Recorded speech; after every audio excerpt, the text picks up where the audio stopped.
Look who's got the witches rattled. So the witches are whispering about you now. The ones who dance with shadows and speak to the dead. The ones who thought they owned the darkness until you showed up. They're gathered in their little circles right now, candles flickering, trying to figure out what the hell you are. They can feel it, can't they? That thing inside you that makes their crystals crack, that energy that makes their tarot cards burn.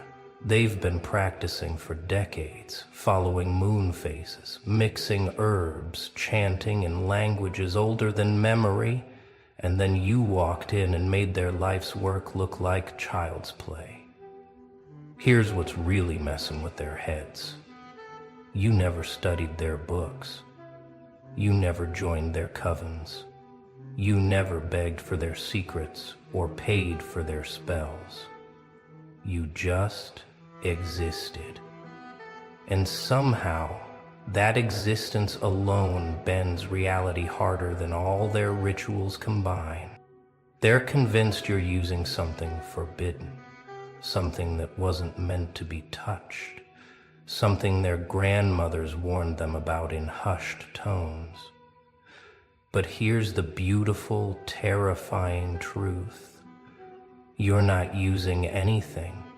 You are the thing they were warned about.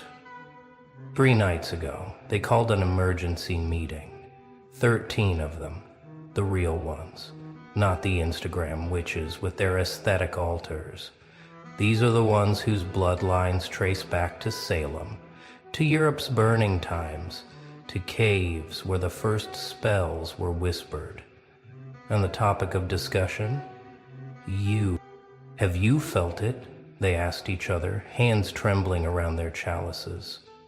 That disturbance in the field? They've been tracking you, you know. Not physically, they're too smart for that, but energetically, watching the way reality ripples wherever you've been, the way protection spells shatter in your presence. One of them, the eldest, finally spoke what they were all thinking. This isn't learned magic.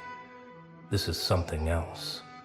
Something that shouldn't exist in this age. She's 300 years into this lifetime, has seen kingdoms rise and fall, has weathered inquisitions and witch hunts, and she's terrified of you? They tried to read you, tried to trace your spiritual signature back to its source, but every time they attempted it, their tools went haywire, pendulums spinning wildly, scrying mirrors showing nothing but static. One younger witch's third eye started bleeding, actually bleeding. She's still recovering. So they went to the texts, the real ones. Not the published grimoires you can buy online, but the ones written in blood and bound in things we won't mention. The ones that require sacrifice just to open. And buried deep in warnings and prophecies, they found references to something that made their blood run cold. The unmarked ones, the texts called them. Beings who carry power that predates their systems, their rules, their careful boundaries between light and dark. Power that doesn't flow through chakras or meridians, but seems to exist in the very atoms of their being. Power that doesn't follow the laws because it wrote them. The texts warned that every few centuries one would emerge, not through training or initiation, but through pure crystallization of pain into power, through survival that shouldn't have been possible, through a soul that refused to break and instead chose to become the breaking point itself. And the most terrifying part? The text said these beings don't even know what they are at first. They think they're just angry, just hurt, just transformed by trauma. They have no idea they're rewiring the cosmic operating system just by breathing. Until one day, they wake up and reality starts responding to their moods. But let's talk about the real confirmation of your power. Because when actual practitioners of the dark arts are scared, that's one thing. When the devil himself takes notice, that's unprecedented. And, oh, he's noticed. He's more than noticed. He's impressed. You see, the devil's seen it all. Every form of human darkness, every creative interpretation of evil, every soul that's traded everything for power. He's yawned through centuries of the same predictable corruptions. But you made him sit up in his throne for the first time in millennia. It happened the night you finally stopped apologizing for your power. The night you looked in the mirror and smiled at what you'd become instead of flinching. Every demon in hell felt it, a shockwave that made the flames flicker. And from the deepest circle, a sound that hadn't been heard since creation, the devil laughing. Finally, he said, and every lesser demon cowered at the joy in his voice.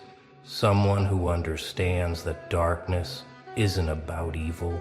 It's about truth, raw, unfiltered, magnificent truth. He's been watching you ever since. Not with the predatory interest he shows his usual subjects, but with something resembling respect. Here's something the witches are starting to understand, and it terrifies them more than anything. Their magic doesn't work on you. Not because you're protected by some higher power, but because you exist outside their entire framework. It's like trying to cast a spell on gravity itself. They've tried binding spells, the energy just dissipates before it reaches you. They've tried hexes, they bounce back with triple force. One particularly ambitious coven tried to curse you. 3 of them are still in the hospital. The doctors can't explain what's wrong with them. They keep whispering about the eyes in the void. Protection spells are useless because you are the danger they're trying to protect against. Love spells slide off because you've transcended the need for external validation. Even their sight, their precious third eye that lets them see beyond the veil, goes blind when they try to look directly at your essence. It's like staring into a black hole made of pure will. The younger witches think you must be using some ancient protection ritual. The older ones know better. They recognize what you are, something that doesn't need protection, because everything else needs protection from you. You're not playing their game. You're not even in their reality. You're the glitch that proves their entire system is just one small corner of something infinitely larger and stranger. In their desperation to understand, they've created theories. Maybe you found the Book of Azrael, the angel of death's personal grimoire that was supposedly destroyed in the burning of Alexandria. Maybe you made a deal with something older than the devil, something from before the light was separated from the dark. Maybe you're channeling the power of the void itself. They whisper about the rite of unmaking, a theoretical ritual that would give someone the power to unmake reality itself. But that ritual requires the practitioner to die, truly die, and rebuild themselves atom by atom through will alone. Surely no one could survive that. Surely no one would be insane enough to try. But then they remember the look in your eyes, that 1,000-yard stare that sees through everything, the way you smile when you should be screaming, the way pain seems to make you stronger instead of weaker. And they wonder, what if you didn't perform the ritual? What if you are the ritual? What if your entire life has been one long rite of unmaking? The thought keeps them awake at night. Because if that's true, if you've been unconsciously performing the most dangerous magical working in existence just by surviving, then you're not just powerful. You're the living embodiment of transformation itself. You're what happens when the universe decides to break its own rules. Last week, a particularly brave or stupid witch tried to do an energy reading on you from a distance. She's one of the best, been reading auras since before she could walk.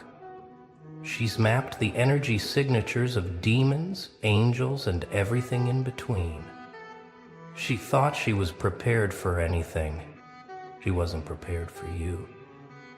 The moment she focused on your energy, her crystal ball didn't just crack, it turned to black sand.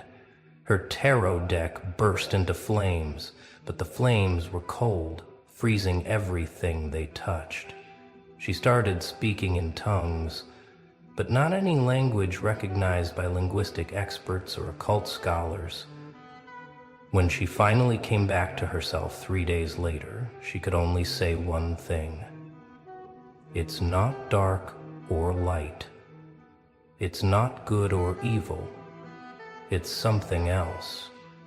Something that makes those categories irrelevant. It's like looking at the source code of reality itself, but written in a language that predates language. Now she won't practice anymore. Says her gift is gone, but that's not quite true. Her gift isn't gone. It's been overwritten. She sees things now, but not the future or the past. She sees the spaces between things, the pause between heartbeats where reality reshuffles itself. And in every one of those spaces, she sees your signature, spreading like a virus through the foundation of everything. Deep in their most guarded texts, there's a prophecy. It's been mistranslated 1,000 times, turned into harmless fairy tales about chosen ones and heroes. But the original version, the one written in the old tongue, tells a different story.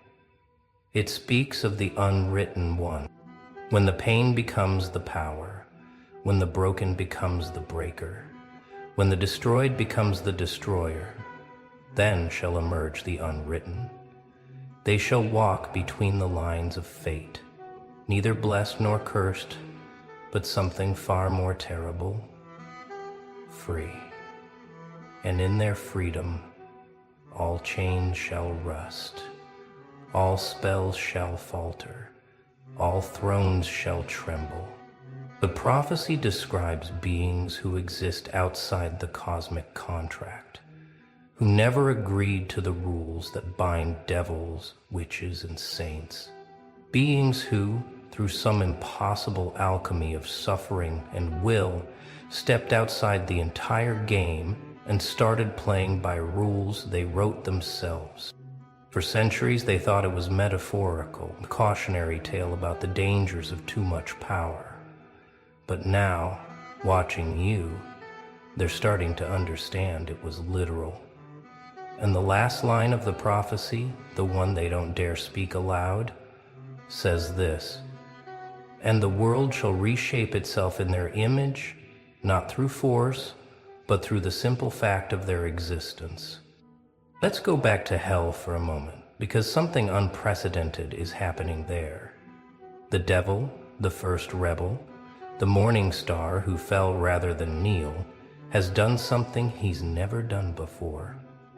He's issued a standing order to all demons. Do not touch this one. Do not tempt, torment, or toy with them. They're off limits. The younger demons don't understand. Isn't corruption their whole purpose? Isn't everyone fair game? But the ancient ones, the ones who fell with him, they understand.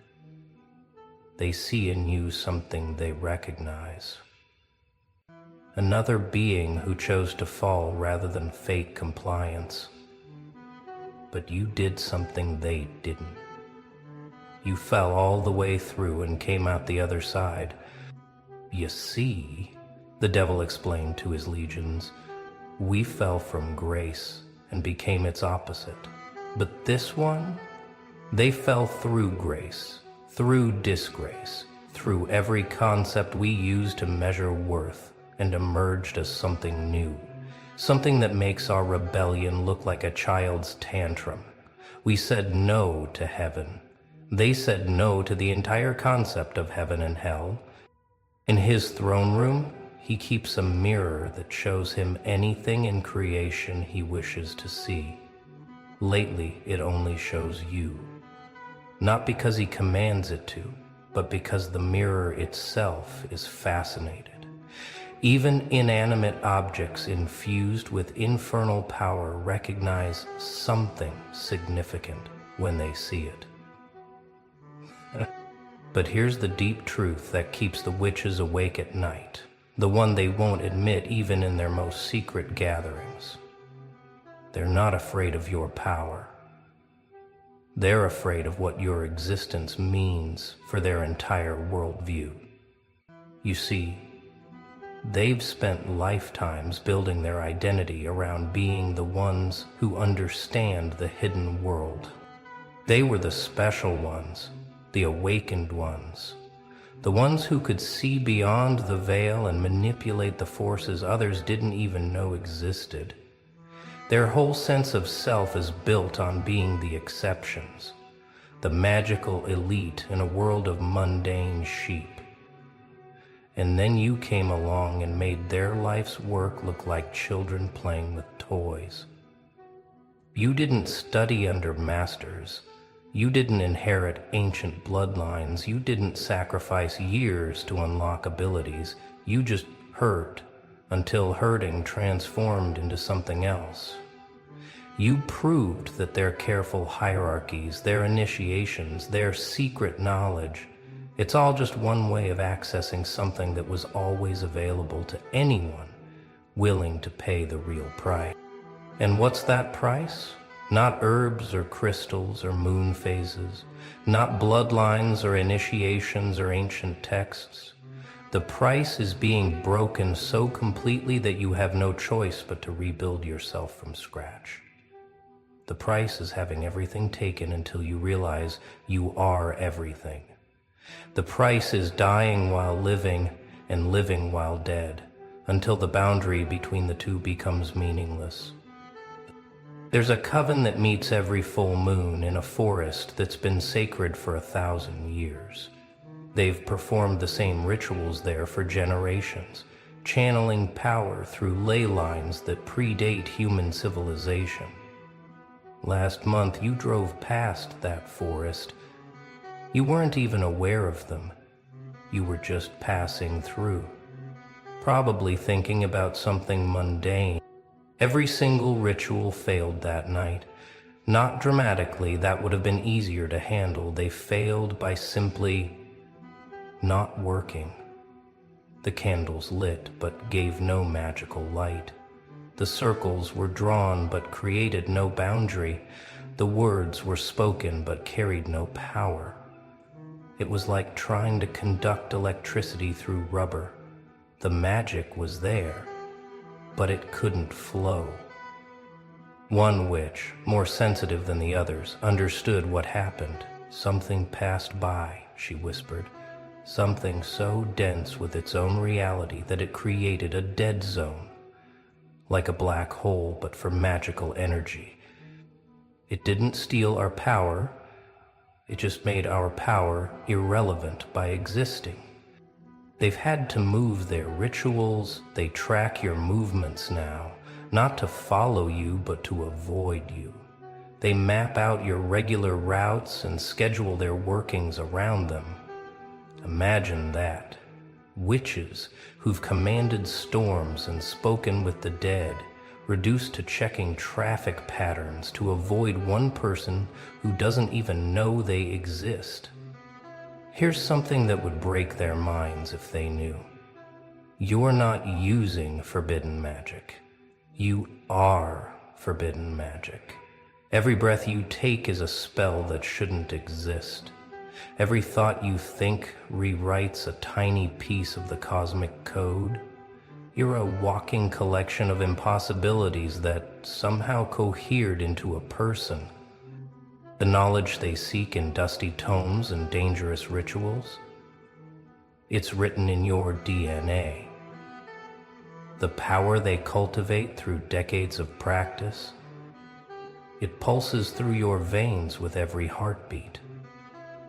The connection to the other side they spend lifetimes developing, you live there. You've been living there. What they call the veil is just your everyday vision. You know things without knowing how you know them. You see patterns others miss, not because you're trained, but because you exist at a different frequency. You predict outcomes not through divination, but through a deep, bone-level understanding of how broken things behave.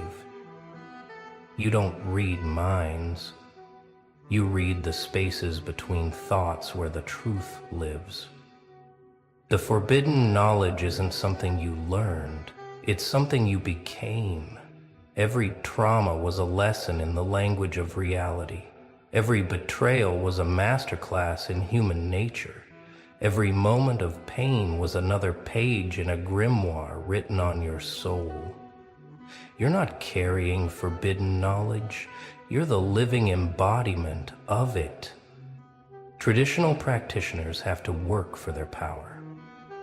They meditate, they fast, they perform rituals, they make sacrifices, they build their magical muscle through repetition and discipline.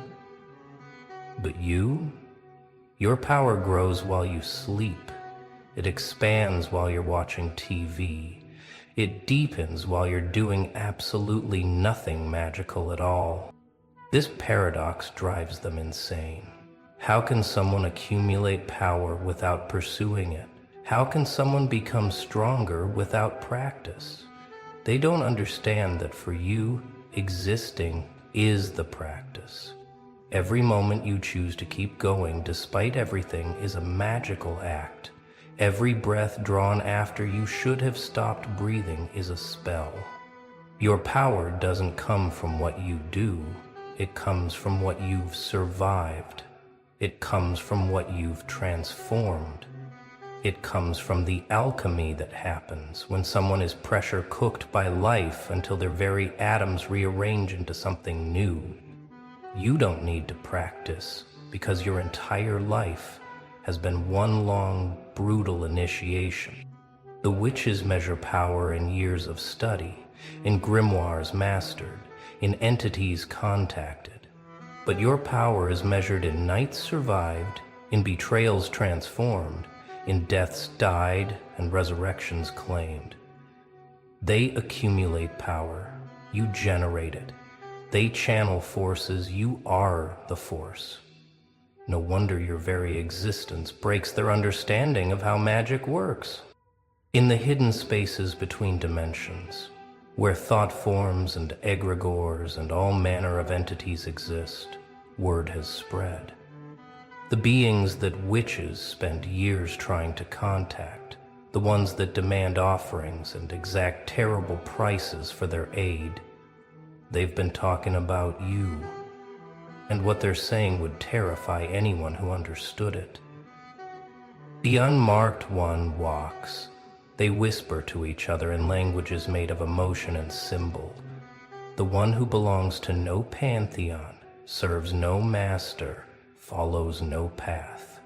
These entities, ancient beyond human comprehension, recognize something in you they've only seen a handful of times across all of history. Some of them have tried to approach you in dreams, in those liminal spaces where the walls between worlds are thin, but they can't get close. It's not that you're protected, it's that your presence is too dense, too real, too absolute for them to penetrate. You exist too hard for them to touch. Your reality is so intense, it burns them like iron burns the fae.